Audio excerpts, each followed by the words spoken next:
Hi friends, నా పేరు భాస్కర్. మీరు చూస్తున్నారు తెలుగు ట్రేడర్ భాస్కర్. అయితే మనం ఈరోజు వీడియోలో ఏంటి అంటే అసలు మార్కెట్ అయితే ఫాల్ అవుతుంది కదా డైలీ.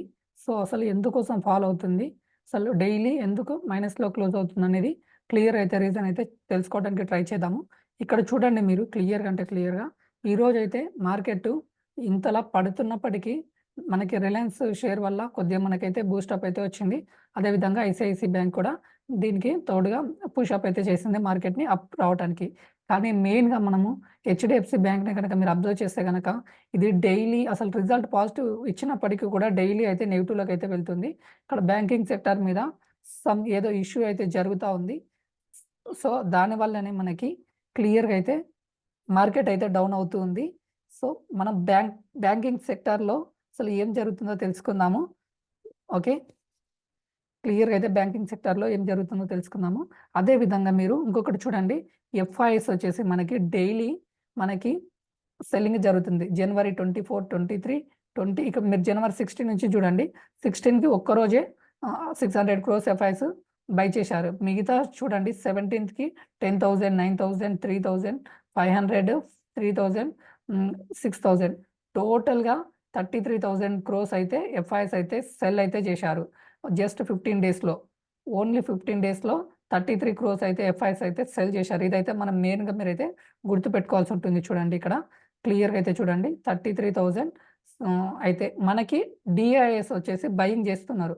డొమెస్టిక్ ఇన్వెస్టర్స్ బై చేసిన మనకి అక్కడ ప్రాబ్లమ్ ఏం లేదు. సో ఇక్కడ చూడండి, డిఐఎస్ ఎంత బై చేసినా మనకి దానివల్ల యూజ్ అయితే ఉండదు. మార్కెట్ ఆ రోజుకి ఆ రోజు మాత్రమే పెరగటానికి ఉంటుంది. కానీ లాంగ్ టర్మ్‌లో మాత్రం మనకి డిఐఎస్‌ది అయితే మనమైతే తీసుకోవటానికి వీలుండదనమాట. ఇదైతే గుర్తుపెట్టుకోవాలి. అయితే ఎఫ్ఐఎస్ వచ్చేసి మెయిన్‌గా ఆప్షన్స్‌లోనే సెల్లింగ్ అయితే చేస్తున్నారు. అది కూడా చూసుకోవాల్సి ఉంటుంది మీరు. ఈరోజైతే మనకి HDFC bank and Bharti Airtel అయితే మనకి ఐటీసీ టెక్, టీసీఎస్ మొత్తం టెక్, ఐటీ సంబంధించిన స్టాక్స్ మొత్తం అయితే ఫాల్ అయితే జరిగిందనమాట.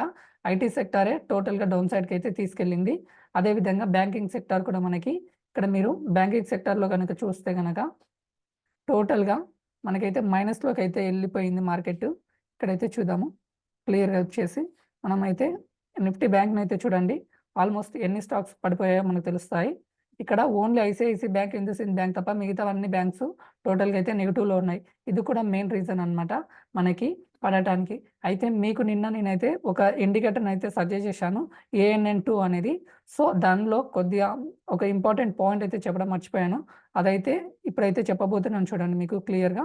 ఇక్కడైతే చూడండి మనకి యాహ్! ఇక్కడ మనకి ఈ మనకి మార్కెట్ అయితే డైలీ ఫాల్ అవుతూ వస్తుంది కదా! ఇక్కడ చూడండి. ఈ ఫాల్‌లో మనకి ఏటీఆర్‌ని కూడా చూడండి మీరు.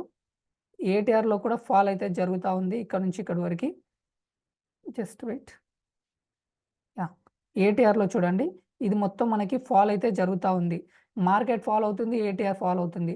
సో ఇక్కడ ఏంటి క్లియర్ ఇంటెన్షన్ అంటే మార్కెట్ అనేది ఇంకా ప్రాఫిట్ బుకింగ్‌లోనే ఉంది. మార్కెట్ అయితే ఈరోజు అయితే మనకి హ్మ్, టోటల్‌గా అయితే డౌన్‌కి వెళ్ళడం లేదు. జస్ట్ ప్రాఫిట్ బుకింగ్ చేసుకోవడం వల్లనే ఈ జిగ్‌జాగ్ మొత్తం మనకి డౌన్ అయితే అయింది. తర్వాత సెషన్ మొత్తం అప్‌లోకి అయితే వెళ్ళింది.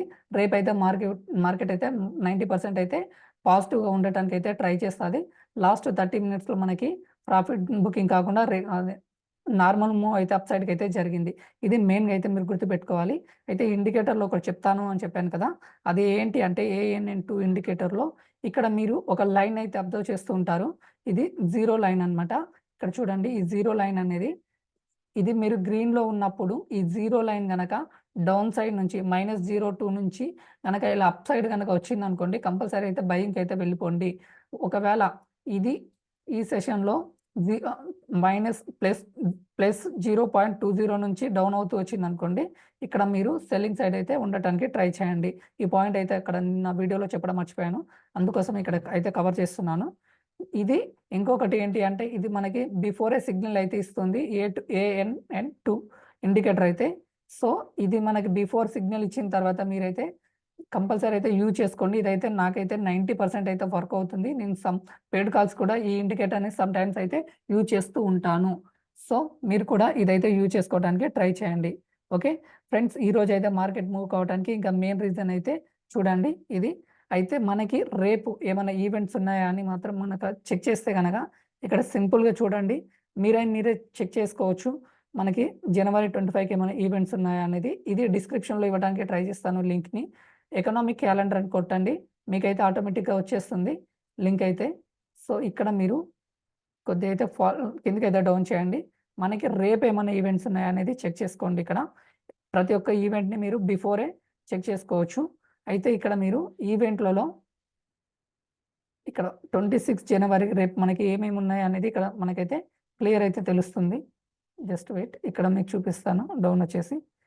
యాహ్! మనకి మెయిన్‌గా మీరు చూడాల్సింది ఏంటి అంటే జనవరి 30కి ఆర్ జనవరి ఫిబ్రవరి 1కి మనమైతే చూడాలి. ఇక్కడ చూడండి ఫిబ్రవరి 1కి ఏమన్నా ఈవెంట్స్ ఉన్నాయా అంటే మనకి ఆర్‌బీఐ మీటింగ్ అయితే ఉన్నట్టు తెలుస్తుంది. ఇక్కడ చూడండి ఇన్‌ఫ్రాస్ట్రక్చర్ దీనికి సంబంధించిన డాటా అయితే రాబోతుంది. ఇదైతే మన ఇండియా ఈవెంట్స్ మాత్రం మీరైతే క్లియర్ అయితే చెక్ చేసుకోండి. మనకి ఏ టైంలో ఇండియా ఈవెంట్స్ జరుగుతాయో ఆ టైంలో అయితే మీరు హ్మ్, క్లియర్‌గా అయితే ఉండండి. మనకి గవర్నమెంట్ బడ్జెట్ అయితే ఉంది మనకి. ఇక్కడ చూడండి క్లియర్ అయితే మీకు చూపించడానికి ట్రై చేస్తున్నాను. ఇక్కడ జనవరి 31కి అయితే మనకి గవర్నమెంట్ అయితే బడ్జెట్ అయితే ఉండబోతుంది. దీని ఎఫెక్ట్ అయితే మనకి మార్కెట్‌లో ఉండటానికి ఛాన్స్ ఉంటుంది కాబట్టి ఆ రోజు వెరీ క్రూషియల్‌గా అయితే ఉండండి. ఒకవేళ మీరు 10,000 క్యాపిటల్‌తో ట్రేడ్ చేసినా అది 1,00,000 అయినా వెళ్ళిపోవచ్చు. లేకపోతే మీరు 10,000 టోటల్‌గా జీరో కూడా అయిపోవటానికి ఛాన్స్ అయితే ఉంటుంది. సో, రిస్క్ అయితే ఎంత ఉంటుందో రివార్డ్స్ అయితే 10 టైమ్స్ అయితే ఉంటాయి. ఇది మాత్రం గుర్తుపెట్టుకొని ట్రేడర్స్ అయితే ట్రేడ్ చేయండి. Okay. Thank you for watching Telugu trader Bhaskar.